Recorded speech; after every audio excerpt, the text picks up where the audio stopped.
5 हो गए थे। अब नेक्स्ट क्वेश्चन देखते हैं, example number 6, stopping distance of A vehicle. Stopping distance का मतलब क्या है, हर एक व्हीकल का ना एक अपना सेफ स्टॉपिंग डिस्टेंस होता है। सपोज और हर एक स्पीड पे अलग अलग। सपोज आप बाइक लेके जा रहे हो कोई, और आपकी स्पीड कितनी है 40 है, और आपको अटेंड बिल्कुल ब्रेक लगाने तभी, मतलब एकदम पूरे ब्रेक अगर लगाओगे और बाइक जो है वो गिरनी भी नहीं चाहिए, कुछ इस प्रकार की, बस गिरे ना और पूरे ब्रेक लगाने हैं। तो एक पर्टिकुलर दूरी तो होगी, जैसे ही आप ब्रेक लगाओगे कहाँ तक जाके आपकी गाड़ी या जो बाइक है वो रुकेगी। या आप सपोज आप एक कार में जा रहे हो, तो कार का भी क्या होगा, एक 40 की स्पीड पे जा रहे हो, एकदम रोकनी है, तो एक पर्टिकुलर दूरी तो है कि इतनी दूरी पे रुकेगी जाके।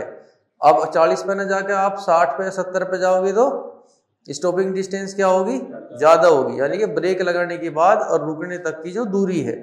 ठीक है, तो जैसे ब्रेक लगाए और उसके बाद जितनी देर तक वो रुकने से पहले चली, तो वो उसकी स्टॉपिंग डिस्टेंस है।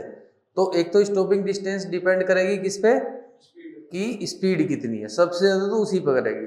और दूसरा डिपेंड करेगी कि भाई जो गाड़ी है वो किस कंपनी की है, ब्रेक कितने अच्छे हैं, ब्रेक आपके जो नॉर्मल वाले ब्रेक है, हाइड्रोलिक ब्रेक, या जो दूसरे टाइप के जो अभी जो ब्रेक आ रहे हैं, है ना, वे हैं। तो बहुत सारी तरह की चीजें हैं, तो कम कैसी सारी टेक्नोलॉजी यूज कर रखी है उन पर डिपेंड करेगी। तो बस ये स्टॉपिंग डिस्टेंस होती है, हम इतना समझ लें। और मेनली किस पे डिपेंड करेगी कि आपकी जो स्पीड है ब्रेक लगाने से पहले वो क्या है। तो जो ब्रेक लगाने से पहले की स्पीड होगी, आप उसे क्या मानोगे, सिचुएशन शुरू कब हुई, जब आपने ब्रेक लगाए, तब जो उसका वेलोसिटी था वो क्या होगा, initial velocity u। Final velocity इसकी क्या होगी, 0 ही होगी, क्योंकि बाद में लास्ट में तो जाकर रुकेगी वो। और एक्सीलरेशन आपका कैसा होगा, नेगेटिव होगा। ठीक है, तो चलो अभी आगे देखते हैं क्या कह रहे हैं। स्टॉपिंग डिस्टेंस के बारे में बात हो रही व्हीकल के, कि when brakes are applied to a moving vehicle, the distance it travels before stopping is called stopping distance. It is important factor for road safety. Road safety में ये बहुत ही इंपॉर्टेंट फैक्टर है। And depends on the initial velocity v naught. अब initial velocity को हम लोग क्या बोलते हैं, u। इनिशियल वेलोसिटी को हम क्या कहते हैं, u। लेकिन इसने इसको क्या कहा कि आप क्या पढ़ो इसे, v नोट। तो इस क्वेश्चन के लिए आप इसको u को v नोट ही लिखोगे, ये समझ लो। अगर क्वेश्चन में लिख रहा है कि इनिशियल वेलोसिटी आपको v नोट लेनी है, तो हम इसे क्या लेंगे, v नोट ही लेंगे, है ना। वैसे u होता है हमें पता है, लेकिन यहाँ कह रहा है इनिशियल वेलोसिटी को आप v नोट ले, तो वही लेंगे। एंड ब्रेकिंग कैपेसिटी और decreasing acceleration -a that is caused by the braking.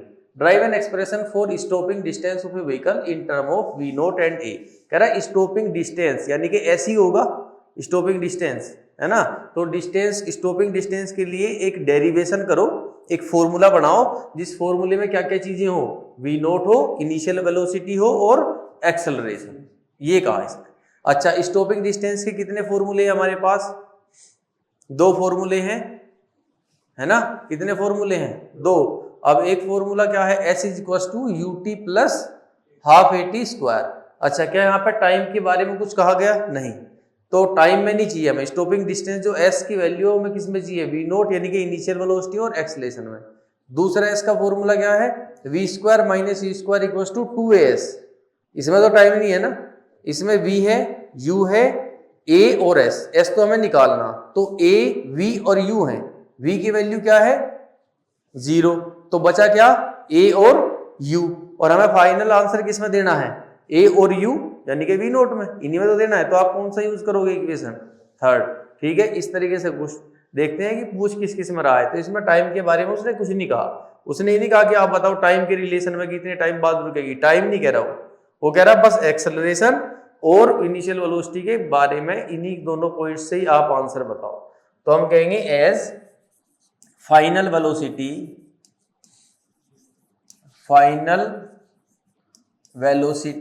v that is equals to 0। Initial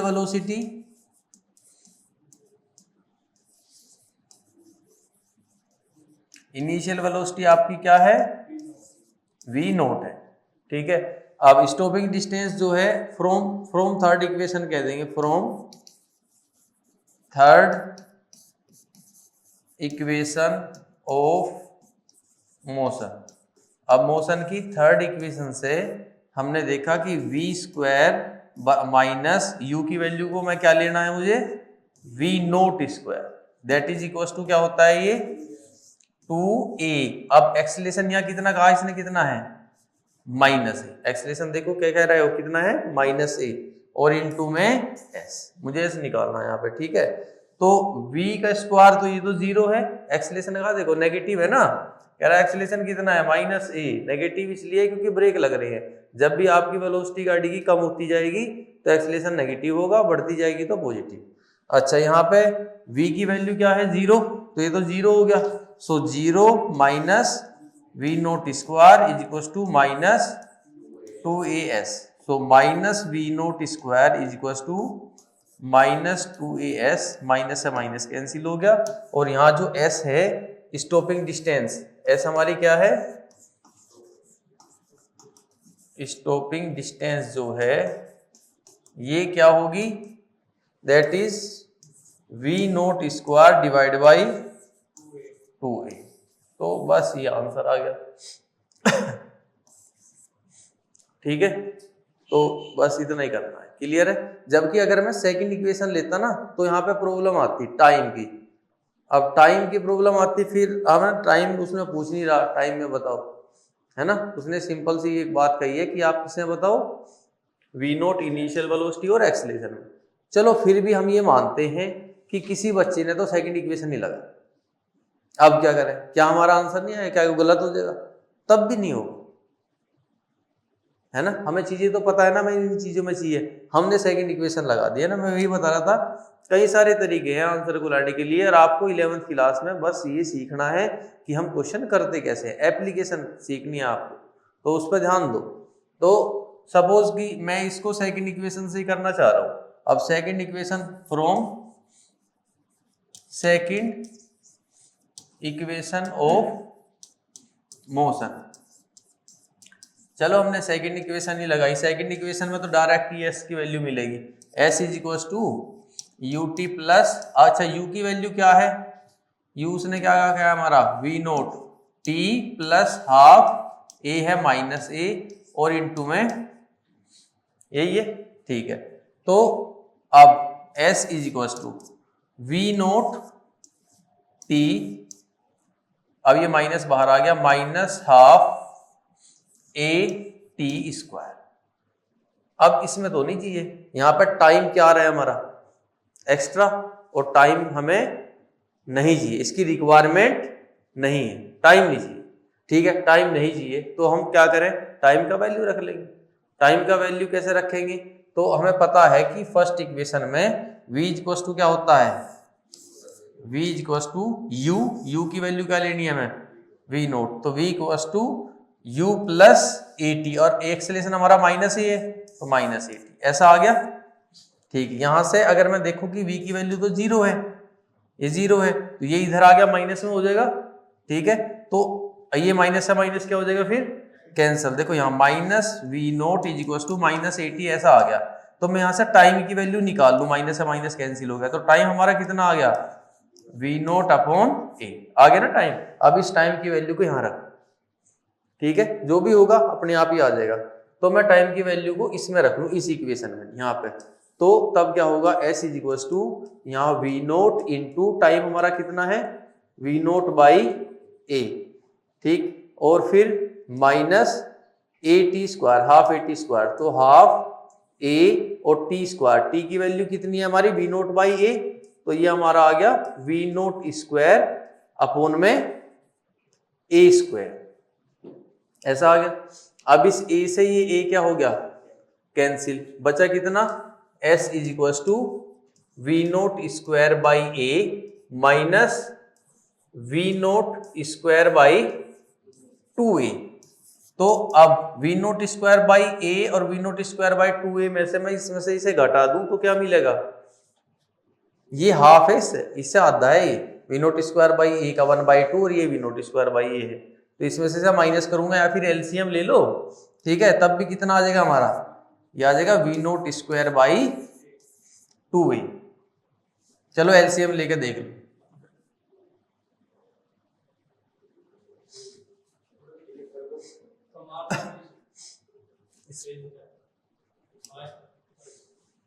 तो इसका अगर मैं एलसीएम लेता हूं तो कितना आ जाएगा 2v0 square minus v0 square, तो कितना आया v0 स्क्वायर बाई 2। क्या पहले भी यही आ रहा था? यही आ रहा था। इसमें टाइम एक्स्ट्रा था ना, तो हमने क्या किया, फर्स्ट इक्वेशन में से टाइम की वैल्यू निकाल के रख ली। जिसमें हमें चाहिए ना उस पर नजर रखो। जैसे मैथ्स की क्वेश्चन करते हैं ना, तो हमें तो ये चाहिए, लेफ्ट हैंड राइट हैंड को बराबर करना है, तो मैं ये पुट करता जाऊं फिर ये कर दूं। ठीक है, साइन कोस के ट्रिग्नोमेट्रिक रेशियोज के क्वेश्चन होते हैं ना कि 3 कोस थीटा बराबर ऐसे से बराबर करो, इन्हें इक्वल से शो करो कि इक्वल है, तो उसमें अपने आप फॉर्मूले तो रखते हो आप, तो वैसे ही इसमें है। ठीक है, तो v0 और एम आंसर चाहिए था, हमने निकाल लिया। क्लियर है अभी ये क्वेश्चन? नेक्स्ट, ये क्वेश्चन है रिएक्शन टाइम का। अब रिएक्शन टाइम क्या होता है? रिएक्शन टाइम है कि एक सिचुएशन आई अचानक से और उस सिचुएशन में हमें कुछ करना है। ठीक है, जैसे अभी गाड़ी चला रही है, सामने से कोई आ गया, अब सामने से अचानक कोई आ गया तो हमें क्या लगानी है? ब्रेक। तो जैसे ही हम उसे देखते हैं, एक है हमने दृश्य देखा कि ठीक है कोई आया और मुझे अब ब्रेक लगानी है, तो ब्रेक लगाऊंगा मैं। अब ब्रेक मेरे लगाने से, एक्शन करने से पहले और देखने के बाद के बीच में जो टाइम होता है उसे कहते हैं reaction time. Reaction time zero किसी का नहीं होता, जीरो किसी, आप जैसे ही देखा वैसे ही ब्रेक लगा दिए, किसी का नहीं होता, टाइम लगेगा कुछ ना कुछ। आपका जो रिएक्शन टाइम है उससे भी कम समय बचा है और आपने किसी को देखा और आपको, आपके दिमाग को लगा कि तो बहुत कम टाइम है, कर ही नहीं पाऊंगा मैं, तो आप ब्रेक लगा ही नहीं पाओगे। आप क्या हो जाओगे उस टाइम पे? होपलेस हो जाओगे और गाड़ी जो है स्पीड में इधर उधर मोड़ दोगे कहीं ना कहीं और एक्सीडेंट हो जाएगा। समझ रहे हो? जैसे आप गाड़ी ले चल रहे हो और एकदम से बच्चा आ गया, थोड़ी दूरी पे है, तो कई बार हम क्या हो जाते हैं उसमें? होपलेस। तो उसे बचाने के लिए अचानक से हमने ये स्टीयरिंग घुमा दिया, जबकि आपको पता है कि स्टीयरिंग घुमा रहे हो तो ब्रेक भी लगाते रहो साइड वाइज। ठीक है, तो गाड़ी रुक जाएगी, लेकिन बस स्टीयरिंग घुमाया और कई बार तो ब्रेक की जगह क्या दबा दी? एक्सीलेटर दबा दिया और ज्यादा स्पीड होगी उसकी। इसे होपलेस कहते हैं, होपलेस हो गए। लेकिन टाइम है आपके पास, पर्याप्त टाइम है, दूर है कोई, तो आप आराम से सारे काम करोगे, धीरे से गाड़ी रोकोगे, ठीक है, साइड से निकल जाओगे। रिएक्शन टाइम हर किसी का अलग अलग होता है, किसी का कम किसी का ज्यादा। कम बुद्धि वाले जो होते हैं उनका रिएक्शन टाइम ज्यादा होगा, जिनकी शार्प माइंड होता है उनका कम होगा। सिंपल सी है। देखो जैसे एयरफोर्स में, इंडियन एयरफोर्स में जो पायलट होते हैं तो उनका जब चुनाव होता है तो रिएक्शन टाइम बहुत अच्छे से चेक करते हैं। क्यों? क्योंकि उन्हें मान लो कि प्लेन अब जा रहा है, एकदम से सिचुएशन आई, अब उसको जो मिसाइल वगैरह जो भी लगी है उसको एकदम से उसे छोड़ना है, तो उसके लिए टाइम क्या होगा? बहुत ही कम होगा। उसे एक्शन लेने में बहुत कम टाइम चाहिएगा, बहुत ही कम रिएक्शन टाइम है ना, अगर उसका होगा तब उसका सिलेक्शन होता है। तो ये सब चीजें चेक करते हैं, है ना, कितना शार्प माइंड है, कितनी जल्दी एक्शन ले लेगा, ठीक है, या कितना ज्यादा टाइम लगा रहा है भाई ऐसे। तो इसको आप कैसे मेजर कर सकते हो? तो आप एक स्केल लो, अगर मैं जैसे स्केल लेता हूं और इसको यहाँ से छोड़ दूं तो मैं तो इसे एकदम पकड़ लूंगा, क्योंकि मेरे माइंड को पता है ना कि मैं इसको कब छोड़ने वाला हूँ। लेकिन अगर कोई दूसरा बच्चा ऐसे पकड़ रहा होगा, ऐसा होगा, बिल्कुल इस तरह सिचुएशन में होगा, मैं छोड़ दूं तो अब वो स्केल को यहाँ पकड़ता है या यहाँ पकड़ता है, कहाँ पकड़ेगा, तो उसका वो क्या होगा? उसका रिएक्शन टाइम। जैसे ही मैंने ऐसे छोड़ा तो उसने उसको यहाँ पे पकड़ा, तो इतना डिस्टेंस हो गया। अब इतना डिस्टेंस कवर करने में इसे कितना टाइम लगा, तो वही इसका क्या हो गया? Reaction time. एक स्केल है ना, एक तो स्केल मतलब इतनी बड़ी स्केल है, अब मैंने ऐसे ऐसे करा हुआ किसी बच्चे ने, अब मैंने उसको छोड़ा तो उसने यहाँ पे पकड़ी, तो इसमें कितना डिस्टेंस है? सपोज 20 सेंटीमीटर, तो 20 सेंटीमीटर डिस्टेंस उस स्केल ने कवर कर लिया, उसके बाद उसने पकड़ा, यानी कि उसने 20 सेंटीमीटर तक की डिस्टेंस कवर होने में जो टाइम लगता है उतना टाइम लिया एक्शन करने में। ठीक है, तो वही उसका क्या होगा? Reaction time. ठीक, समझ आया? तो इस तरीके से रिएक्शन टाइम निकालते हैं। ठीक, तो एक रूलर मतलब एक स्केल होगा इस तरह का, और स्केल पे ऐसे नंबरिंग होंगे, और अब यहां से उस स्केल को छोड़ा जाएगा और यहाँ कोई बच्चा उसको पकड़ रहा है, तो वो जितना डिस्टेंस के बाद उसको पकड़ेगा तो उतना डिस्टेंस कवर हो चुका होगा, है ना। वो डिस्टेंस आप निकालोगे कितनी डिस्टेंस कवर होने में कितना टाइम लगा, तो वो जो टाइम लगा यानी कि उतना ही उसका क्या हुआ, रिएक्शन टाइम। अब बहुत से बच्चे ऐसे हैं पूरा स्केल ही चला गया, पकड़ ही नहीं पाए, बहुत लेट, यानी कि रिएक्शन टाइम क्या है उसका बहुत ही ज्यादा है। ठीक, तो अब है when a situation demands our immediate action, एकदम से एक्शन करना है, इस तरह की कोई सिचुएशन है, it take some time before we really respond, reaction time is the time a person take to observe, think and act. वो ऑब्जर्व करेगा, सोचेगा और एक्शन लेगा, वो जो समय है बीच का, ठीक है, उसने देखा, ठीक है, उसके बाद वो ऑब्जर्व करेगा, उसका माइंड ऑब्जर्व करेगा, सोचेगा और फिर एक्शन लेगा। तो एक्शन लेने से पहले और देखने के बाद के बीच का जो समय होता है उसको रिएक्शन टाइम है।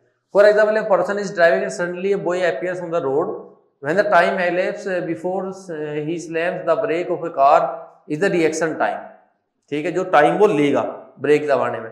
Reaction time depends on the complexity of the situation and on the individual. देखो इंडिविजुअल मतलब पर्सन कितना शार्प है, उस पर डिपेंड करेगा कितना रिएक्शन टाइम है, और दूसरा डिपेंड करेगा कि रिएक्शन जो आपकी जो सिचुएशन है वो कितनी कॉम्प्लेक्स है। कई बार बहुत कॉम्प्लेक्स सिचुएशंस में माइंड काम नहीं कर पाता, ठीक है, तो वहां पे वो टाइम ज्यादा मांग रहा है।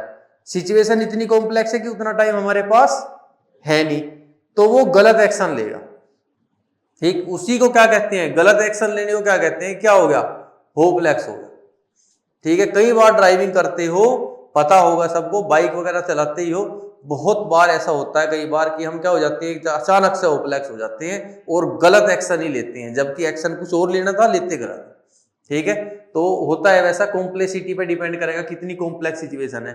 ठीक, आप सीधे सीधे जा रहे हो, सारी गाड़ियां अपनी अपनी लाइन में चल रही है, हाईवे पे हो और एक पर्टिकुलर स्पीड पे जा रहे हो, तो कॉम्प्लेक्स कहाँ है, सिचुएशन कैसी है, सिंपल है, अचानक से कोई आएगा नहीं, कोई बीच में कट नहीं है, कुछ नहीं है, बस सीधे सीधा जाना है, तो एक पर्टिकुलर एवरेज सी स्पीड पे चलते रहो। लेकिन आप किसी एकदम अचानक से आप जो है दिल्ली के ट्रैफिक में हो, अब कोई साइड से आ रहा है, इतनी इतनी दूर, एक एक इंच दूरी पे गाड़ी चलती है, अब थोड़ा सा भी कुछ हो गया, सपोज कोई हिंड्रेंस आ गया, सामने वाली ने अचानक ब्रेक लगा दिए, इधर से कोई गाड़ी का बैलेंस बिगड़ गया, आपका बैलेंस बिगड़ गया, तो कॉम्प्लेक्सिटी अगर बढ़ेगी, कॉम्प्लेक्सिटी ज्यादा होगी उस पर, और इंडिविजुअल पर्सन कैसा है, इन दोनों चीजों को मिला के डिपेंड करता है कि रिएक्शन टाइम क्या होगा। You can measure your reaction time by a simple experiment. Take a ruler, ask your friend to drop it vertically through the gap between your thumb and forefinger. ऐसे thumb और forefinger के बीच में अपने friend को कहो कि इस ruler को ड्रॉप करो। जैसे वो ड्रॉप करता है आप उसको पकड़ो, जितना डिस्टेंस आप लोगे, है ना, उस डिस्टेंस का क्या निकाल लो, टाइम। उसने कहा सपोज कि जो डिस्टेंस आपने लिया वो कितना लिया, 21 सेंटीमीटर। ठीक, तो बताओ कि रिएक्शन टाइम क्या है। तो 21 सेंटीमीटर कोई बॉडी को ड्रॉप करते हैं ऊपर से, किसी बॉडी को ऊपर से ड्रॉप करते हैं, तो 21 सेंटीमीटर की डिस्टेंस कवर करने में कितना टाइम लेगी। तो देखो एक बॉडी है, उसको मैंने ड्रॉप किया, कितनी चली, एस की वैल्यू क्या है 21 सेंटीमीटर। मैं इसे मीटर में भी कन्वर्ट करूं तो कितना होगा 0.21 मीटर। ठीक है, क्योंकि डिस्टेंस और सारी चीजें हमें किसमें चाहिए होती है, ऐसा यूनिट में। ठीक, तो डिस्टेंस हमारी 0.21 मीटर आ गई। अब ऊपर से नीचे फेंकोगे इसे, ऊपर से नीचे छोड़ दोगे तो इनिशियल वेलोसिटी क्या होगी 0, एक्सेलरेशन ड्यू टू ग्रेविटी कितना होगा, जी की वैल्यू कितनी होगी +10 मीटर पर सेकंड स्क्वायर। ठीक है, तो ये एक्सेलरेशन ड्यू टू ग्रेविटी है, तो u की वैल्यू हमें पता है, g की वैल्यू हमें पता है, s की वैल्यू हमें पता है, और किसकी वैल्यू निकालनी है, टाइम की। बस ये जो टाइम की वैल्यू निकलेगी वही इतना डिस्टेंस कवर करने में टाइम है, और जितना ये डिस्टेंस है कवर करने में जो टाइम है उसी टाइम को क्या बोलते हैं, क्या बोलेंगे इसको, हाँ रिएक्शन टाइम। ठीक है, तो अब हमारे पास क्या है, देखो S U A T, तो कौन सी इक्वेशन का यूज करोगे, सेकंड इक्वेशन का यूज करोगे, उसमें टाइम है ना। तो फ्रॉम सेकंड इक्वेशन तो क्या होगा, S is equal to ut plus half AT square, acceleration की जगह जी ले लो, हाफ GT स्क्वायर। आपको टाइम निकालना है। ठीक, S की वैल्यू कितनी है 0.21, ठीक है मीटर। U की वैल्यू 0 है, तो ये पूरा क्या आ गया 0, प्लस हाफ, G की वैल्यू है 10 इंटू में T का स्क्वायर, ये अब आ गया यहाँ पे 5। ठीक, तो अब इसको 9.8 ले लो तो शायद वो थोड़ा सिंपल हो जाएगा। जी की वैल्यू मैं क्या ले लूं 9.8 मीटर पर सेकेंड स्क्वायर। तो यहाँ पे 10 ना लेगा, आप क्या ले इसकी वैल्यू 9 देखो कई बार ऐसा है कि आंसर तो उससे भी ठीक आएगा, इसमें क्या पता कुछ सिंपल हो, क्योंकि ये 49 आ जाएगा और 49 21 ये जो है 7 से कैंसिल हो जाएंगे, तो कुछ सिंपल आंसर आ जाएगा थोड़ा सा, तो इससे ज्यादा सिंपल आएगा। तो ये आ गया, तो ये इसे कैंसिल करेंगे 2 से, तो कितना आ गया 4.9। अब टी स्क्वायर इज टू क्या होगा 0.21 डिवाइड बाई 4.9।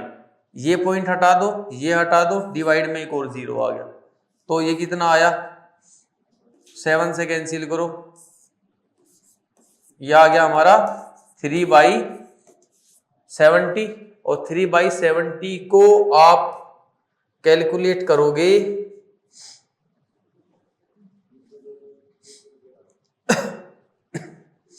ये टी स्क्वायर है, और टी स्क्वायर हमारा कितना आया 3/70। अब टी की वैल्यू कैसे निकालोगे, टी इक्वल्स टू क्या होगा √3/70, ठीक है। तो अब 3 का रूट करेंगे 7 का, तो 3 का रूट लगभग कितना आ गया 1.7, और 70 का रूट 64 का रूट क्या होगा 8, ठीक है। तो 8.1 समथिंग ऐसा मान लो, तो इसका रूट कितना आ जाएगा 8.1 ऐसा मान लिया हमने, ठीक। ये पॉइंट से पॉइंट भी कैंसिल हो गया, ये आ गया तुम्हारा 17 डिवाइड बाई 81, ठीक है। अब मैं इससे डिवाइड करूं 81 से 17 को, 17/81, तो 81 से डिवाइड करेंगे 17 को, पॉइंट लगा के 0, कितना चलेगा 2, ठीक है 162, तो अब लगभग कितना आ गया 0.2 सेकेंड, और यही आपका क्या होगा रिएक्शन टाइम। 0.2 सेकेंड का रिएक्शन टाइम है जिस बच्चे ने 21 सेंटीमीटर बाद पकड़ा, और अगर ज्यादा डिस्टेंस लेगा तो टाइम भी ज्यादा होगा, ठीक है। समझ आ गई बात। Next question, in which of the following examples can a body be considered approximately point object. कह रहा इन सभी एग्जाम्पल्स में आप किस बॉडी को एक पॉइंट ऑब्जेक्ट समझोगे। देखो मैंने कुछ चीजें बताई थी कि सपोज एक ऑब्जेक्ट है, अब उसका साइज चाहे कोई भी हो, अगर उसके साइज के हिसाब से उसने डिस्टेंस बहुत ज्यादा कवर की है, तब उसके साइज को हम नेग्लिजिबल मानते हैं और मानेंगे कि वो बॉडी कैसी है, एक पॉइंट ऑब्जेक्ट है, ठीक है। पॉइंट ऑब्जेक्ट के लिए बॉडी का साइज मैटर नहीं करना चाहिए, तब वो पॉइंट ऑब्जेक्ट है। लेकिन जहां पे उसके साइज का महत्व होगा, इंपॉर्टेंस होगा, वहां पे वो पॉइंट ऑब्जेक्ट नहीं होगा। बात आ रही है समझ में, ठीक है।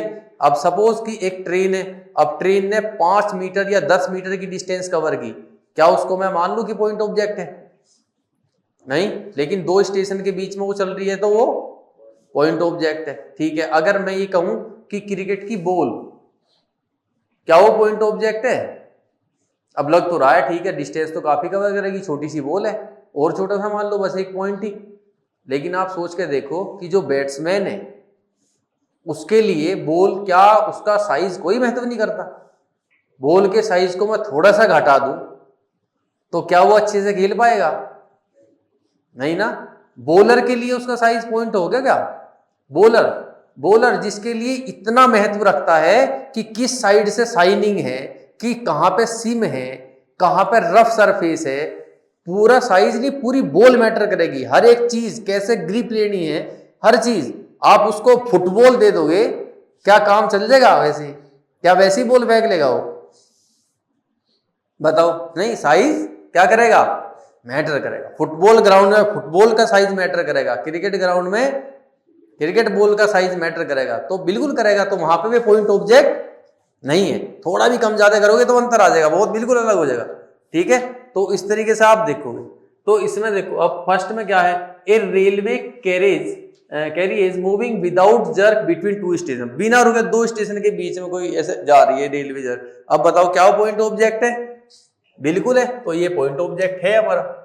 Next, A monkey sitting on the top of a man cycling smoothly on a circular track. एक सर्कुलर ट्रैक है, बड़े आराम से चल रहा है, मतलब इतना बड़ा ट्रैक तो है कि बड़े आराम से वो चल रहा है, ठीक है, स्मूथली जा रहा है, एक सर्कुलर ट्रैक में घूम रहा है, तो क्या उस साइकिलिस्ट को मैं पॉइंट ऑब्जेक्ट मान लूं?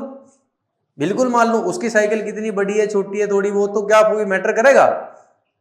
नहीं करेगा। तो इस कंडीशन में क्या होगा, वो पॉइंट ऑब्जेक्ट होगा। Next, spinning ball that turns sharply on hitting the ground. एक बॉल है जो स्पिन कर रही है, बड़ी शार्पली टर्न करती है, क्या उसके साइज को पॉइंट ऑब्जेक्ट मान सकते हैं? नहीं मान सकते। उसका साइज क्या करेगा? मैटर करेगा। नहीं आ रहा समझ में? दोबारा बताऊं? क्रिकेट बॉल के बारे में अभी अभी एग्जांपल लिया था। पॉइंट ऑब्जेक्ट, हम किस ऑब्जेक्ट को पॉइंट ऑब्जेक्ट मानते हैं? सिंपल सी बात है। तो जिस ऑब्जेक्ट के साइज का मैटर ना हो, जिसका साइज मैटर ना करता हो, थोड़ा बहुत बड़ा है, थोड़ा बहुत छोटा है, वो साइज ऑब्जेक्ट जो है, तो उससे कोई फर्क नहीं आ रहा, ठीक है, तो वहां पे तो कहेंगे पॉइंट ऑब्जेक्ट है। लेकिन अगर हल्का सा भी कम ज्यादा हो और मैटर करता हो, तब वो पॉइंट ऑब्जेक्ट नहीं। ठीक, तो एक क्रिकेट बॉल है, क्या वो पॉइंट ऑब्जेक्ट होगी?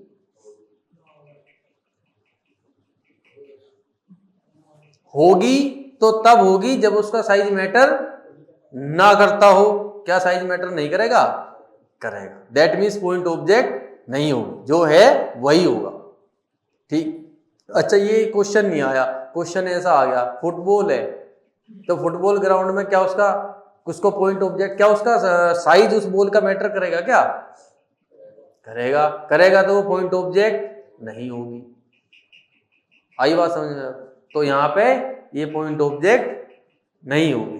क्लियर है point? Next, a tumbling beaker that has slipped off the edge of a table. Tumbling beaker है, ऐसे थम्बलिंग बीकर मतलब एक बीकर है जैसे भगोना टाइप, अब वो ऐसे लुढ़कता हुआ यूं करके और एक टेबल से नीचे गिर गया। बताओ क्या उसका साइज मैटर करेगा? नहीं करे।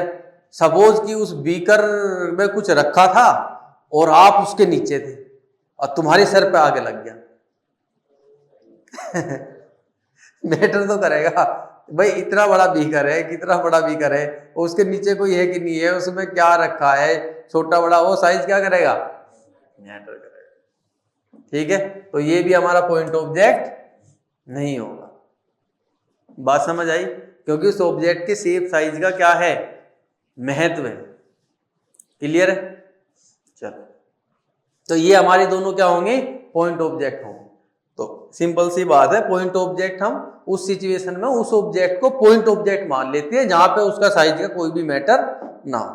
ठीक है ना भाई, साइज का कोई मतलब नहीं है, ठीक है, वो जा रही है, ठीक है, ऐसे तो पॉइंट ऑब्जेक्ट होगा, अदरवाइज नहीं होगा।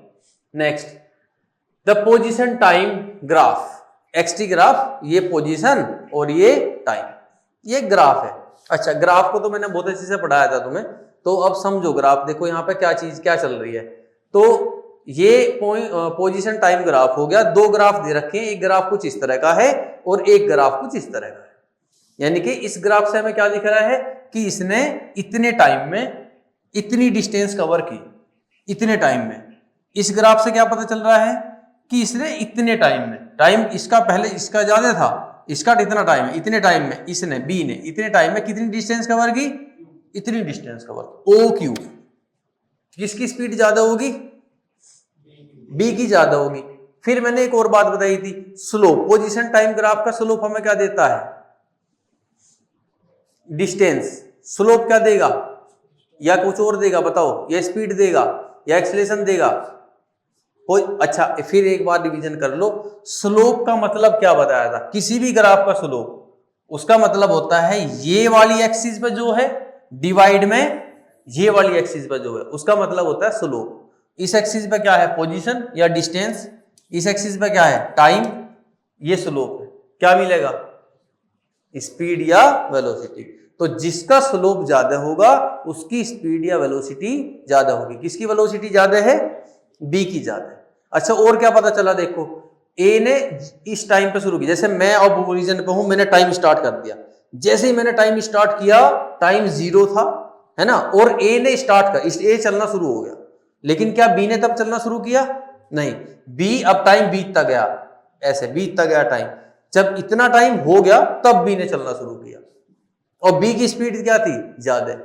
तो अब यहां पे देखो ये क्रॉस कर रही है, इसका मतलब क्या है कि बी जो है वो ए को इतने टाइम के बाद, यानी कि जब बी स्टार्ट करेगा तो यहां से यहां तक इतने टाइम के बाद में बी ए को क्या कर चुका होगा, क्रॉस कर चुका। ये समझ में आ रहा है। तो बी ने ए को क्रॉस किया, बी की स्पीड ज्यादा है, बी ने लेट चलना शुरू किया, ओ ने टाइम शुरू, जैसे ही टाइम स्टार्ट हुआ ए ने चलना शुरू कर दिया, ए ने कम डिस्टेंस कवर की, कम टाइम में बी ने ज्यादा डिस्टेंस कवर की। चलो अब देखते हैं एक बार ये पोजीशन टाइम का। तो पोजीशन टाइम ग्राफ है, दो बच्चे हैं ए और B, returning from their school O to their homes P and Q.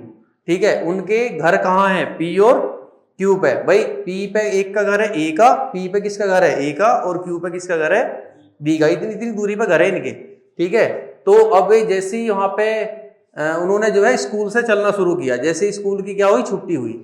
Choose the, अब इनमें कह रहा है इनमें से चूज करो। ठीक है, कौन सा सही है। अब इसमें बताओ ए में, ए या बी, इनमें से कौन सा lives closer to school then B I, कौन सा नजदीक रहता है, ए या बी में से किसको चुनोगे, ए को। तो ए क्लोज रहता है, यहां पे ए को चुनाव करेंगे, है ना। तो ए क्या रहता है, ए क्लोज रहता है, A lives closer to the school then B. तो बी से ए क्लोज है, क्योंकि ए तो पी पे रहना है ना, पी पॉइंट पे। फिर ए या बी स्टार्ट, इनमें से कौन सा स्टार्ट करता है फ्रॉम द स्कूल अर्लियर, जल्दी स्टार्ट करता है देन बी आई। कौन सा जल्दी स्टार्ट करता है, ए जल्दी स्टार्ट करता है, किससे, बी से। ठीक है, ये आपको ऐसे लगाना।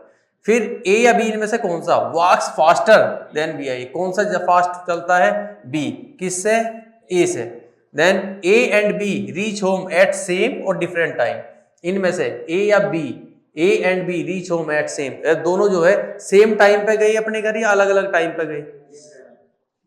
देखो मैं बताता हूं किस टाइम पे अपने घर गए। ठीक है, सेम या डिफरेंट। तो ये टाइम है, इस टाइम पे ए कहां है, ये ए है, ये कहां है, पी पॉइंट पे। इसी टाइम पे बी कहां है, क्यू पे। तो ये टाइम जो भी हो, जैसे अब बेल लगी तो उसके बाद ये 5 सेकंड बीत गए, 5 मिनट चले गए, सपोज 5 मिनट चले गए, 5 मिनट बाद, अब ये तो स्टार्टिंग में चल दिया था, ये 5 मिनट बाद चला, फिर बेल लगने के ऐसे 15 मिनट बाद, है ना, 10 सेकंड 10 मिनट और हो गए। तो अब बेल लगने के 15 मिनट बाद ए अपने घर चला गया और बी अपने घर चला गया, घर तो अपने सेम टाइम पे ही गए। लेकिन अगर ये ग्राफ कुछ ऐसा होता कि ये ए कुछ यहाँ पे ऐसे पी पॉइंट और बी का होता कुछ इस तरीके से, ये क्यू पॉइंट, तो देखो अब ए अपने घर जो है किस टाइम पे गया, इस टाइम पे, लेकिन बी अपने घर किस टाइम पे चला गया, इस टाइम पे। तो दोनों के घर जाने का टाइम क्या है, डिफरेंट है। लेकिन यहाँ पे क्या है, देखो ना ये लाइन से टाइम, ये पी पॉइंट पे है और ये क्यू पॉइंट पे है, तो दोनों का टाइम क्या है, सेम ही तो है। ठीक है, तो दोनों अपने घर सेम टाइम पे गए। नेक्स्ट, अच्छा अगर ये पूछता कि किसको कम टाइम लगा घर पहुंचने में, तो जाहिर सी बात है बी को कम टाइम लगा, ए को ज्यादा लगा। फिर एक क्वेश्चन, ए और बी ओवरटेक्स बी और ए ऑन द रोड वंस और ट्वाइस। कह रहा है इनमें से किसने ओवरटेक किया, बी ने ओवरटेक किया, किसको ओवरटेक किया, ए को ओवरटेक किया, कितनी बार किया, एक बार किया। आप बाइक लेके ज्यादा स्पीड पे जा रहे हो, कोई आगे कोई है वो कम स्पीड पे जा रहा है, उसे ओवरटेक आप एक बार ही तो करोगे, या वो गायब हो गया फिर तुम्हारे से आगे पहुंच जाएगा, दोबारा ओवरटेक कर दोगे, एक बार ही तो ग्राफ क्रॉस करेगा। अब आगे चलाते रहो इस ग्राफ को, क्या ये कभी क्रॉस करेगा, क्या नहीं करेगा। ठीक है, तो एक ही बार ओवरटेक किया। तो हो गया सवाल, समझ आया। Next, A women starts from her home at 9 AM। एक लेडी है 9 बजे अपने घर से चलती है ऑफिस के लिए, कितनी स्पीड पर, 5 की स्पीड पर चलती है, on straight road up to her office 2.5 kilometre away, 2.5 kilometre दूर उसका ऑफिस है। 9 बजे चली, 5 की स्पीड पर चली अपने घर से, 9 बजे 5 की स्पीड पर चली। ठीक है, 2.5 किलोमीटर दूर उसका क्या है, ऑफिस है। कितना टाइम लगेगा उसे जाने में, आधा घंटा लगेगा। मतलब 5 किलोमीटर पर आवर है, ये क्या है बेटे 5 किलोमीटर पर आवर, ऐसे ही है ना, ये है 5 किलोमीटर पर आवर, ठीक है, ये मिस्टेक है। तो 5 किलोमीटर पर आवर की स्पीड पे जा रही है, तो 2.5 किलोमीटर चलने में, इसका मतलब है 1 घंटे में 5 किलोमीटर चलेगी, तो 2.5 किलोमीटर कितने टाइम में चलेगी, आधे घंटे, तो 30 मिनट लगे, यानी कि 9 बजे चली थी तो 9:30 बजे पहुंच गई होगी। ठीक है, तो ऐसा ऐसा है अभी तक की सिचुएशन। फिर कहा कि 5 बजे तक वो अपने ऑफिस में रुकी, यानी कि उसने वहां पर वर्क किया, 5 बजे तक उसकी ड्यूटी खत्म हुई और वापिस अपने घर के लिए चली, उसने ऑटो पकड़ लिया और घर जा रही है, और ऑटो की स्पीड कितनी है 25 किलोमीटर पर आवर है। ठीक, अपने घर चली गई होगी, कह रहा है एक एक्स पोजीशन टाइम ग्राफ बनाओ उसके लिए, तो चलो बनाते हैं। ठीक, तो इधर की तरफ क्या मान लें हम, पोजीशन जो कि किस में होगी, किलोमीटर में ही ले लो, है ना, किस में होगी, किलोमीटर। इधर की तरफ क्या मान लेंगे, टाइम, जो कि किस में होगा, आवर्स में होगा। तो यहां मान लो 9 बजे थे, यहां पे टाइम क्या था 9 बजे, ठीक 9 बजे थे। अब टाइम हमारा कितना हो गया, यहां पे 10, 11 और इसी तरह चलते रहो। यहां पे टाइम सपोज कितना हो गया आपका 5 बज गए, ठीक है, वैसा है। तो समझ रहे हो, अब 9 बजे उसने घर से चली और कितने किलोमीटर, ये मान लो यहाँ पे 1 किलोमीटर, इसको मान लो 2 किलोमीटर और यहाँ 3 किलोमीटर। तो 9 बजे से 9:30 बजे आधा घंटा उसे लगा, तो आधे घंटे में वो कितनी दूर चली गई, 2.5 किलोमीटर। यहाँ तो पॉइंट हमारा कहाँ होगा, यहाँ पे पॉइंट होगा। ठीक है भाई, यहाँ पहले तो यहाँ थी ना, अब आधे घंटे में 2.5 किलोमीटर चली, तो नेक्स्ट पॉइंट ही आ गया। तो ग्राफ पहले यहाँ था, यहाँ से यहाँ, तो एक लाइन खींच दोगे तो ये ग्राफ है पहले तो। फिर अब टाइम बढ़ता रहा लेकिन उसकी पोजीशन चेंज नहीं हुई, तब ग्राफ ऐसा होगा कि 5 बजे तक वो ऑफिस में ही रही, यानी कि रेस्ट में थी, तो रेस्ट का ग्राफ ऐसा हुआ, पहले ऐसा और फिर ऐसा। उसके बाद फिर घर आई, और घर आने की स्पीड क्या है 25। कितना टाइम लगेगा चेक कर लेते हैं पहले। तो time to reach the office,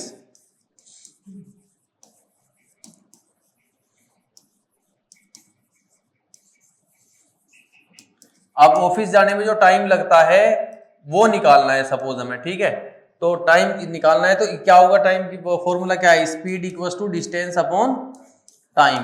तो टाइम इक्वल्स टू क्या होगा, डिस्टेंस अपॉन स्पीड। तो डिस्टेंस हमारी कितनी है 2.5 और स्पीड है 5, तो ये आ गया तुम्हारा हाफ आवर। ठीक है, अब टाइम टू रीच होम, अब घर आने का टाइम कैसे निकालोगे, तो फिर वही है speed equals to distance upon time. तो टाइम हमारा होगा डिस्टेंस अपॉन स्पीड। डिस्टेंस कितनी है 2.5 और स्पीड कितनी है 25, तो आंसर कितना आया 1/10 आवर्स। अब 1/10 आवर्स को मिनट्स में कवर करोगे, मल्टीप्लाई बाय 60 कर दो, तो कितना आ गया 6 मिनट्स। तो 5:06 पे वो अपने घर होगी, तो 5:06 मान लो पॉइंट ये हो गया, तो यहां से वो यहां आ चुकी होगी, यानी कि इसके बाद का ग्राफ कैसा होगा ऐसा। तो पहले उसका ग्राफ होगा ऐसा, फिर ऐसा और फिर ऐसा। और ये जो आपका टाइम है, ये टाइम यहां पे दिखाओ कितना है 5:06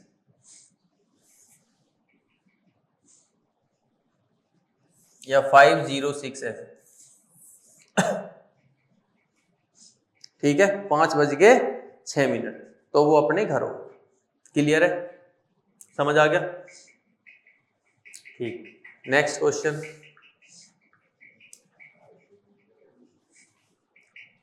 A drunkard walking in a narrow lane takes 5 steps forward, 3 steps backward, followed again 5 steps forward and 3 steps backward, and so on.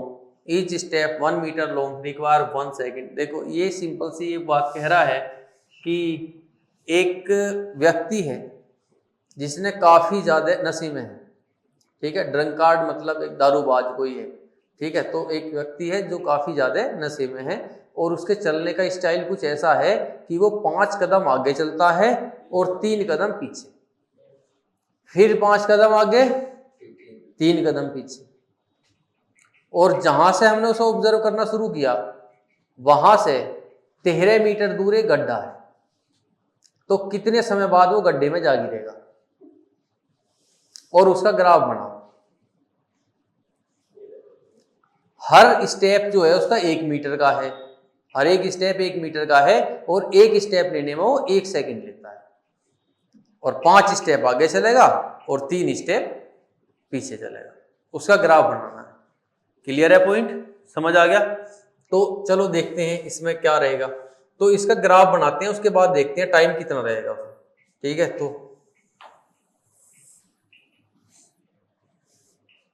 तो इधर की तरफ मैं क्या मान लूं, क्या है टाइम सेकंड्स में, और इधर की तरफ है हमारी पोजीशन मीटर में। तो मीटर में तो 13 मीटर दूर तो हमारा गड्ढा ही है, तो यहां पे मान लो 1 2 3 4 5 6 7 8 9 10 11 12 और 30। अब 13 मीटर से ज्यादा तो चलेगा नहीं, यहां तक पहुंच गया तो गड्ढे में एकदम गिर पड़ेगा। ठीक है, तो यहीं तक ही चाहिए। अब ये भी इस तरह बना लो 1 2, या इसमें टाइम में 2-2 सेकंड के ले लेता हूं। ठीक है, तो टाइम में यहां पे लिया 2 4 6 8 10 12 14 16 18 20 22 24 26 28 30 32 34, जो भी टाइम लगेगा आगे देख लें। क्लियर है? अब देखो 5 स्टेप्स आगे चला, यानी कि 5 मीटर चला और कितना टाइम लगा, 5 सेकंड लगे। 5 सेकंड यहाँ पे है तो, और 5 मीटर चला, तो इसका ऐसे ग्राफ बनाते रहो, साथ साथ पॉइंट्स लगाते जाओ। तो ये पॉइंट आ गया, तो ग्राफ हमारा ऐसा हुआ। उसके बाद 3 स्टेप पीछे चलेगा, 1 2 3, फिर यहां आ गया और टाइम तो बढ़ता ही रहेगा या टाइम भी रुक जाएगा भाई? टाइम फिर 3 सेकंड लगे, तो 5 3 कितने हो गए 8। तो हमारा पॉइंट ये आ गया, यानी कि ग्राफ कुछ ऐसा था। फिर 5 मीटर आगे चला, तो अब यहां से 5 मीटर आगे चलेगा तो कहां पहुंच जाएगा, 7 पे। तो 7 पे चला गया और टाइम हमारा कितना होगा, 8 में 5 जोड़ दोगे तो 13। तो ये हमारा टाइम और ये पोजीशन, तो ग्राफ कुछ ऐसा रहा। फिर 3 स्टेप पीछे, तो यहां से 1 2 3, फिर यहां आ गया और 3 सेकंड और लगेंगे, तो 16 सेकंड हमारे हो गए और पॉइंट ये था, तो ग्राफ फिर ऐसा हो गया। उसके बाद फिर 5 मीटर आगे करो, अब यहां से 5 मीटर आगे तो कितना पहुंच गया, 9 मीटर पे पहुंच गया। अब टाइम कितना हो गया, इससे 5 सेकंड आगे 21 ये है, तो फिर हमारा ग्राफ ऐसा हो गया। फिर 3 स्टेप पीछे, 9 से 3 स्टेप पीछे करो, 1 2 3 6 पे आ गया, 6 पे आ गया, 3 सेकंड यहाँ से तो बढ़ाना ही है, तो 24 हो गया, तो ग्राफ कुछ फिर ऐसा हो गया। उसके बाद फिर यहाँ से 5 मीटर आगे चलो 6 से, तो 5 कितना हो गया 11। अब 11 में फिर 5 सेकंड जोड़ दो, 24 में कितना आ गया 29, तो ग्राफ हमारा ऐसा आ गया। फिर 3 स्टेप पीछे लो, 11 से 3 स्टेप पीछे, 1 2 3 8 पे आ गया और 3 8 पे आ गया है ना ऐसे, तो 8 पे आ गया, तो 3 सेकंड बाद कितना टाइम हो गया 29 से 32, तो ग्राफ हमारा ऐसा हो गया है ना 32। अब फिर 5 मीटर आगे चलेगा, कहाँ है वो 9 पे है ना, 8 पे है, 8 पे 5 सेकंड 5 स्टेप आगे चला, 13 पे चला गया, वहां पे गड्ढा है, क्या अब भी 3 स्टेप पीछे आएगा? अब चांस नहीं मिलेगा, 5 स्टेप आगे तो चलेगा, वही गड्ढा गिर पड़ेगा, तो अब बस 5 सेकंड बाद वो गिरेगा। ठीक है, तो नेक्स्ट अब 13 पे वो गिर चुका होगा, तो 32 में 5 आप ऐड कर दोगे तो कितना हो गया 35 है मान लो, ये 32 33 34, तो ये 35 36 ना, यहाँ पे 36 है, कितना टाइम लगेगा 37, तो 37 सेकेंड्स में उसका पोजीशन यहाँ होगा और फिर उसके पास कोई चॉइस नहीं है, तो टाइम कितना लगेगा 37 सेकेंड्स। तो यही हमारा क्या होगा यहाँ पे आंसर। क्लियर है पॉइंट? तो इस तरीके से आप ग्राफ ड्रॉ करोगे और बाकी क्वेश्चंस हम कल करेंगे।